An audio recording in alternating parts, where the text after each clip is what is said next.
Salut Clément. Bonsoir à tous.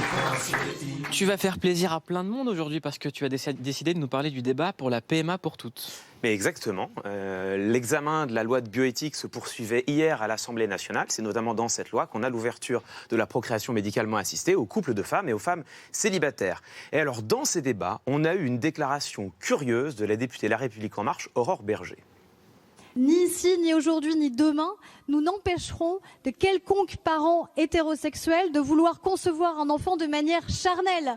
Personne ne l'empêchera. Personne n'empêchera des couples hétérosexuels de créer des familles de manière charnelle. Voilà, on est rassurés. Génial. Mouloud, on est quand même très rassurés. Aurore Bergé n'interdira pas aux couples hétérosexuels de coucher ensemble. Moi, j'avais un peu peur. Pour être honnête, ça m'angoissait un peu. Et en plus, on a le droit de respirer à Rouen. Exactement. Voilà, on se sent tout de suite beaucoup mieux. Bon, ça, en rhétorique, ça porte un nom. On appelle ça un truisme. Un truisme, c'est une phrase trop évidente. Une vérité qui ne devrait même pas avoir à être rappelée. Alors là, en l'occurrence, il ne faut pas être dupe chez Aurore Bergé. Elle dit ça dans un sourire. Il y a une forme d'ironie.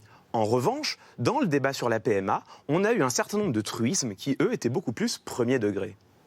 Qu'une maman accouche ou qu'une maman adopte, ça reste une maman parce qu'elle donne tout l'amour qu'elle a. Permettez-moi de vous dire qu'entre le fait d'accoucher et le fait de ne pas accoucher, eh bien, il y a une certaine différence. À un moment donné, un enfant est bien le produit d'un homme et d'une femme.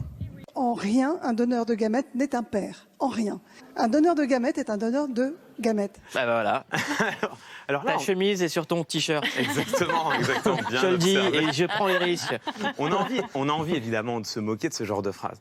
Mais autant de truisme en aussi peu de temps, ça incite au contraire à prendre ça au sérieux. Et pour moi, ça nous renseigne sur quelque chose qui est intéressant, c'est le caractère proprement métaphysique des débats qui se déroulent aujourd'hui à l'Assemblée nationale. Le propre de la métaphysique, c'est justement qu'elle vient nous questionner dans nos évidences. Et c'est ce qui se passe en ce moment dans ces débats. Il nous interroge directement sur la filiation. Et quoi de plus existentiel que notre rapport à la filiation? La conséquence, c'est quoi? C'est que même les évidences les plus simples cessent d'aller de soi. Elles doivent donc être rappelées. Ça, c'est la première chose. Mais il y a une autre caractéristique des truismes, et c'est là où ça se corse un petit peu. Les truismes peuvent faire passer pour évidentes des phrases contestables, voire erronées. Et je crois que c'est ce qui se passe si on revient sur un des exemples qu'on a montrés. À un moment donné, un enfant est bien le produit d'un homme et d'une femme. Clément, juste, est-ce qu'on peut le revoir? Parce que moi, j'adore quand il pose le micro. Juste ça. À un moment donné, un enfant est bien le produit d'un homme et d'une femme. Voilà. C'est l'équivalent d'un mic drop. Il faut mettre un peu de force dans ce débat à l'Assemblée nationale, c'est quand même glamour. Bon, ça semble évident, ce qu'il nous dit. À un moment donné, un enfant est bien le produit d'un homme et d'une femme. Sauf que factuellement, en fait, c'est pas si simple que ça. On sait qu'un enfant, c'est le produit d'un gamète mâle et d'un gamète femelle, d'un spermatozoïde et d'un ovocyte. Et c'est justement tout l'enjeu du débat.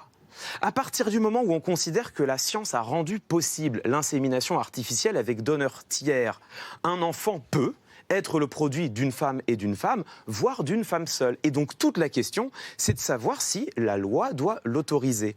Autrement dit, ce que le député ici nous présente comme une évidence, c'est au contraire précisément le cœur du débat. Et ça, pour moi, c'est intéressant. Ça nous montre qu'en rhétorique, il faut justement faire le plus attention à ce qui semble le plus aller de soi. Les vérités qui semblent les plus simples sont aussi parfois les plus trompeuses.